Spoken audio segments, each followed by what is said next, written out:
नमस्कार, 99 न्यूज में आप सभी दर्शकों का स्वागत है। मैं हूं आपके साथ प्रकाश कुमार। आज हमारे साथ खास मेहमान होंगे कांग्रेस के तेज तरार राष्ट्रीय प्रवक्ता मयूर शेखर झा। तो आइए हम सीधे मयूर शेखर झा से ही बात करते हैं। मयूर जी, सबसे पहले तो 99 न्यूज में आपका बहुत बहुत स्वागत है। धन्यवाद प्रकाश जी। सबसे पहला सवाल मेरा आपसे है, क्योंकि 2024 का चुनाव आना है, राहुल गांधी की सदस्यता को लेकर अभी भी स्थिति साफ नहीं है। गुजरात हाईकोर्ट ने उनके सदस्यता जो गई है उसको बरकरार रखा है। तो क्या कहेंगे आप, सुप्रीम कोर्ट में उन्हें राहत मिल पाएगी? देखिए, वो तो एक विधि का बात है। सुप्रीम कोर्ट हमारे पास लास्ट ऑप्शन अवेलेबल है। हम सुप्रीम कोर्ट जाएंगे, सुप्रीम कोर्ट का हम दरवाज़ा खटखटाएंगे और हमें उम्मीद है कि हमारे जो लॉयर्स हैं उन लॉयर्स के माध्यम से हम सुप्रीम कोर्ट को ये बताने में सक्षम रहेंगे कि कैसे एक पॉलिटिकल वेंडेटा के तहत राहुल गांधी जी की सदस्यता जो है वो रद्द की गई थी। आप इसके पीछे की अगर पॉलिटिक्स को देखिए तो इसके पीछे की पॉलिटिक्स क्या है। राहुल गांधी जी भारत जोड़ो यात्रा के बाद वापस आते हैं। संसद में राहुल गांधी जी बात करते हैं बेरोजगारी की, संसद में राहुल गांधी जी बात करते हैं महंगाई की, और संसद में राहुल गांधी जी एक सवाल पूछते हैं कि 20,000 करोड़ रुपए किसके थे। एक बड़ा जहनी तौर पे ज़रूरी सवाल है कि 20,000 करोड़ रुपए किसके थे। ये सवाल सुनते ही सरकार पागल हो जाती है। पता नहीं इस सवाल में ऐसा क्या छुपा हुआ था कि ये सवाल सुनते ही 2019 का दायर किया हुआ एक केस है कोलार में, कर्नाटक में एक जगह है कोलार, वहाँ पर यह भाषण दिया गया था। उस भाषण में कहीं नहीं राहुल गांधी जी ने कहा था कि सब मोदी चोर हैं। उस भाषण में राहुल गांधी जी ने यह कहा था कि ये मोदी सरनेम वाले 2-3 लोगों का नाम लिया था और कहा था कि यही लोग क्यों, जो है ललित मोदी की बात कही थी उन्होंने और चोकसी की भी बात कही थी उसमें इन्होंने, तो कहीं भी मोदी सरनेम की बात नहीं आई थी। लेकिन उसको घुमा फिरा के 2019 में एक केस फाइल किया जाता है। अचानक से कोर्ट जो है उस केस का संज्ञान लेता है और उस केस का संज्ञान लेकर राहुल गांधी जी की सदस्यता रद्द कर दी जाती है। मैसेज इसका साफ है। कहानी इसके पीछे क्या है वो किसी को बताने की ज़रूरत नहीं है। सरकार इस रिश्ते से अनकंफर्टेबल है जिस रिश्ते को राहुल गांधी जी समझ चुके हैं और जिस रिश्ते की बात राहुल गांधी जी कह रहे हैं। राहुल गांधी जी क्या कह रहे हैं? राहुल गांधी जी कह रहे हैं कि हिंदुस्तान का जो रिसोर्सेज है, हिंदुस्तान का जो कोयला है, हिंदुस्तान का जो आयरन ओर है, हिंदुस्तान का जो मिनरल है, हिंदुस्तान का जो खेत खलियान है, हिंदुस्तान की जो प्राथमिकता है वो हिंदुस्तान का युवा होना चाहिए। आज सरकार क्या कर रही है कि युवाओं का जितना हक है, युवाओं के हक को छीनकर महिलाओं की थाली से टमाटर हटाकर किसकी झोली भर रही है? एक उद्योगपति की झोली भर रही है। तो राहुल गांधी जी की लड़ाई यह है कि हिंदुस्तान के रिसोर्सेज के ऊपर पहला अधिकार हिंदुस्तान के युवाओं का है, हिंदुस्तान के गरीब गुरबा का है। और यह बात इस सरकार को इसलिए हजम नहीं हो रही है क्योंकि सरकार को लगता है कि अगर ये बात तुल पकड़ ले तो उसके जो 2-4 मनचाहे उद्योगपति हैं उन उद्योगपतियों का जेब ये सरकार नहीं भर पाएगी। तो इसको रोका कैसे जाए? तो राहुल गांधी को संसद से निकाल दो। अब ये तो तानाशाही की हद है कि आपको जो है किसी भी तरह का क्रिटिसिज्म पसंद नहीं है तो आप राहुल गांधी जी को संसद से निकाल दो। आप संसद से निकाल दोगे, आप सड़कों से कहाँ निकाल पाओगे राहुल गांधी को फोटोजीवी कहा जाने लगा है, क्योंकि जिस प्रकार से उनका फोटो हर जगह वायरल हो रहा है, तो इसे लेकर अब जो बीजेपी का आईटी सेल है वो फोटोजीवी कर रहे हैं राहुल जी को। फोटोजीवी कौन है? वो किसी से छुपा हुआ नहीं है, ठीक है।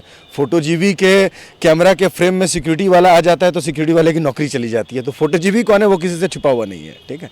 राहुल गांधी जी जाते हैं, आप कहते हैं राहुल गांधी फोटोजीवी हैं। राहुल गांधी जी जाते हैं एक ट्रक ड्राइवर के साथ, ट्रक में बैठते हैं, फिर अमेरिका जाते हैं। उन्हीं सभी फोटो का हवाला देके कहा जाता है। आप तो कभी गए नहीं है, आपने तो कभी एक ट्रक चलाने वाले के दुख दर्द को समझने की कोशिश की नहीं है। आपने कभी एक मैकेनिक के दुख दर्द को समझने की कोशिश की नहीं है। आपने कभी एक शरबत बेचने वाले के दुख दर्द को समझने की कोशिश की नहीं है। आपने कभी धान की खेती करने वाले किसान के दुख दर्द को समझने की कोशिश नहीं की है। हिंदुस्तान का एक युवा नेता है, हिंदुस्तान का एक नेता है जो लोगों के बीच जा रहा है, उसके दुख दर्द को समझ रहा है और उसके इश्यूज को समझ रहा है। और ये ज़रूरी है, फर्स्ट हैंड इश्यूज़ को समझना ज़रूरी है, क्योंकि आज तक हिंदुस्तान में जो पॉलिसी मेकिंग हुई है वो सुनी सुनाई बातों पे हुई है। हिंदुस्तान बहुत दिनों के बाद एक ऐसे नेता को देख रहा है जो सुनी सुनाई बातों पे नहीं, जो लोगों के बीच जाकर लोगों के दर्द को समझकर उस दर्द को इनकॉर्पोरेट करके हिंदुस्तान को एक नया पॉलिसी फ्रेमवर्क देने की कोशिश कर रहा है। अब एक छोटा सा एग्जाम्पल आपको मैं दे रहा हूँ। आप कह रहे हैं राहुल गांधी जी फोटोजीवी हैं। राहुल गांधी जी, ये ट्रक वाला इशू मैं आपको बता रहा हूँ। राहुल गांधी जी गए, एक ट्रक में गए और एक ट्रक ड्राइवर के जीवन की से जुड़ी जितनी संघर्ष हैं उन संघर्ष की बातें हुई। उसके बाद राहुल गांधी जी अमेरिका गए। अमेरिका में भी एक ट्रक ड्राइवर के साथ राहुल गांधी जी ने एक शाम बिताई और उस ट्रक ड्राइवर ने कहा कि कैसे एक अमेरिका के ट्रक ड्राइवर का जो जीवन है वो बहुत बेहतर है, वो कैसे अपने बच्चों को भी पाल पोस लेता है, वो कैसे डिस्पोजेबल इनकम भी क्रिएट करता है, और वो कैसे एक बड़ी कंफर्टेबल जीवन शैली जो है वो लीड करता है। ये बात आई। उसके बाद भारत सरकार ने एक जो है अधिनियम पिछले कुछ दिनों पहले जो है जारी किया, जिस अधिनियम के तहत जितने भी नए ट्रक बन रहे हैं उसके केबिन जो है वो एयर कंडीशन होने चाहिए। तो आप बात राहुल गांधी जी की मानते हैं, ठीक है, आप कोरोना काल से लेकर आज तक बात राहुल गांधी जी की मानते हैं। आपको पता है कि राहुल गांधी जी बात कर रहे हैं वो बात गंभीर कर रहे हैं। आपको पता है राहुल गांधी जी बात सटीक कर रहे हैं। राहुल गांधी जी कहे थे 2020 में, राहुल गांधी जी कहे थे कि लॉकडाउन कर दो, उसमें आपको समझ में नहीं आया था। राहुल गांधी जी ने कहा था कि नीजर्क रिएक्शन मत दो, उसमें आपको समझ में नहीं आया था, ठीक है।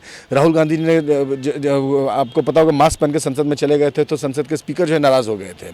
तो इस तरह की बातें जो है, मतलब राहुल गांधी जी सबसे, आप उनको भविष्यवक्ता कहिए या जो कहिए, जो आज राहुल गांधी जी कहते हैं अगले 2 महीने में सरकार करती वही है, लेकिन 2 महीने का समय जो वो बर्बाद करती है। स्मृति ईरानी जी जैसे लोग आते हैं और वो आपको बताने की कोशिश करते हैं कि राहुल जी कैसे इरेलीवेंट है। पूरा देश का कैबिनेट ये बताने में लग जाता है कि एक ऐसा आदमी जो सांसद भी नहीं है वो कितना इरेलीवेंट है। तो आप समझ सकते हैं कि कौन इरेलीवेंट है और कौन रेलीवेंट है। महंगाई को लेकर क्या कहेंगे, क्योंकि अभी टमाटर जो है वो 160 के जा चुका है। 2 दिन से मेरे घर में दाल में टमाटर नहीं पड़ा है, तो वो तो स्थिति है। देखिए कि महंगाई जो है, मतलब ये बिल्कुल इनसेंसिटिविटी के साथ, अब क्या देश की गृह मंत्री है, देश की वित्त मंत्री ऐसी हैं, अब क्या पता यही महंगाई का कारण है कि भाई ना वो प्याज खाती हैं ना वो टमाटर खाती हैं, तो जो है हम जैसे लोगों को जो है भोगने के लिए छोड़ देती हैं। लेकिन आप देखिए कि इन इश्यूज़ के ऊपर कोई बात ही ये नहीं करना चाहते हैं, कोई बात ही नहीं करना चाहते हैं। ले दे के इनको क्या है कि राहुल गांधी फोटो क्यों खिंचवा रहा है। आप महंगाई, यार आप बात करें, राहुल गांधी जो कर रहा है करने दो यार, वो मेंबर ऑफ पार्लियामेंट भी नहीं है, वो किसी पार्टी का अध्यक्ष भी नहीं है। राहुल गांधी हिंदुस्तान का एक ऑर्डिनरी पॉलिटिकल सिटीजन है, उसको जो करना है उसको वो करने का अधिकार है। तो महंगाई पे बात करो, तुम्हारे पास क्या रूपरेखा है हिंदुस्तान में महंगाई की समस्या का निदान करने के लिए। इन्फ्लेशन की समस्या और बढ़ेगा। इस बार असमय बारिश हुई है, किसान इस बार फिर संघर्ष करेंगे। आपके पास क्या कोई प्लानिंग है कि अगले 3-4 महीने में महंगाई की जो मार बढ़ के हम लोगों पे पड़ने वाली है उस मार से कैसे निपटना है? आपके पास कोई प्लानिंग है इसका? उसका कोई प्लानिंग आपके पास नहीं है। उसकी कोई प्लानिंग आप करनी ज़रूरी नहीं समझते, क्योंकि आपका 24 में से 25 घंटा जो है वो राजनीति में जाता है।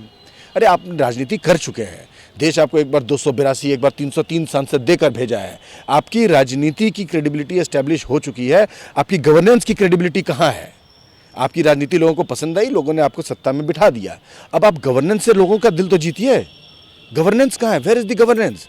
मणिपुर जल रहा है, आपके पास बोलने के लिए कुछ नहीं है। आप क्या कहते हैं? नहीं, राहुल गांधी चला गया मणिपुर इसलिए मणिपुर जल रहा है। अरे राहुल गांधी गया वहाँ लोगों का दर्द बांटने के लिए, जो काम देश के प्रधानमंत्री को करना चाहिए था वो राहुल गांधी किया, लेकिन उसके ऊपर आपको कोई जवाब नहीं है। 2024 की अगर हम बात करें, लोकसभा चुनाव से पहले कई राज्यों में चुनाव है, तो क्या लगता है कि किस प्रकार का रिजल्ट इस बार कांग्रेस को हाथ लगेगा? देखिए, जहाँ तक आने वाले समय का बात है तो कांग्रेस के लिए जो थोड़ा सा मैटर ऑफ कंसर्न था 2023 का जो इलेक्शन साइकिल है, उस इलेक्शन साइकिल में वो राजस्थान था। और बहुत ही मैच्योरिटी के साथ कांग्रेस के शीर्ष नेतृत्व में राहुल गांधी जी ने, मल्लिकार्जुन खड़गे जी ने, सचिन पायलट जी ने और अशोक गहलोत जी ने सबने बैठकर जो थोड़े बहुत कन्फ्यूजन थे उन कन्फ्यूजन्स का निदान कर दिया है। अब मैं आपको बिल्कुल कन्विक्शन के साथ कह रहा हूं, हम राजस्थान कंफर्टेबली जीत रहे हैं। मध्य प्रदेश और छत्तीसगढ़ में कर्नाटक से भी बड़ी जीत हमें मिलने जा रही है। तेलंगाना में आज की तारीख में एक बहुत कड़ा इलेक्शन बीआरएस और कांग्रेस के बीच है। भाजपा वहां पर अधिकतर सीटों पर जमानत बचाने की लड़ाई लड़ेगी। चलिए, बहुत बहुत धन्यवाद। तो अभी के लिए बस इतना ही। हमारे सहयोगी राजेश और हमें दीजिए इजाजत। आप देखते रहिए 99 न्यूज़। अपना बहुत ख्याल रखिए। नमस्कार।